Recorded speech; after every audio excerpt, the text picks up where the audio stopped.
Le tawhid est l'édifice de la prédication, ad-da'wa ila Allah, de tous les messagers.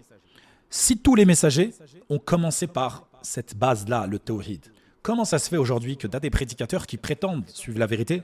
Tu t'aperçois de la première chose sur laquelle ils vont te parler du bon comportement. Ils vont te parler des mu'amalat. Subhanallah. Et parfois même, ils vont justifier leurs égarements en disant on ne parle pas de tawhid directement parce qu'il y a déjà beaucoup de cours sur le sujet. Ou ils vont te dire pire que cela, bah écoute, moi quand je parle des mu'amalat, je parle de tawhid. Moi quand je parle du paradis, de l'enfer, je parle du tawhid. Quand je parle du bon comportement avec mon voisin, avec ma mère, avec mon frère, je parle de tawhid. Donc indirectement, il y a du tawhid dans tout ce dont je parle. Et ça, c'est une parole qui est étonnante. Les Qurayshites avaient un bon comportement, ils étaient nobles, mais ils associaient à Allah Azza wa Jal. Ils donnaient des égaux à Allah Azza wa Jal. Et c'est ce que font les gens aujourd'hui.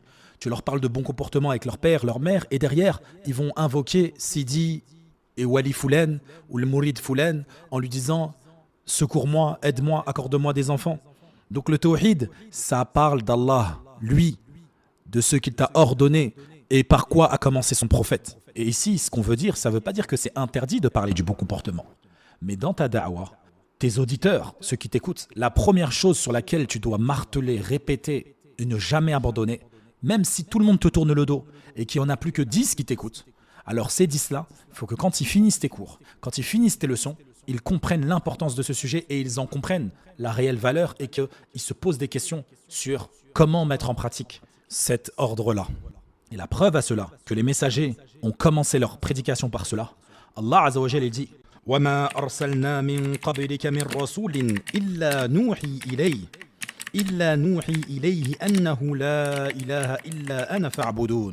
Donc la première chose à laquelle les prophètes ont appelé, c'est la ilaha illallah. Comme sallallahu alayhi wa sallam a dit à Mu'adh ibn Jabal radiyallahu anhu lorsqu'il l'a envoyé au Yémen, Ya Mu'adh, ô Mu'adh, tu vas te présenter à un peuple parmi les gens du livre. La première chose à laquelle tu devras les appeler est d'unifier Allah Azza wa Jal. Ça, c'est la première chose. Voilà la recommandation de notre bien-aimé, celui qu'on aime, celui à qui on veut ressembler.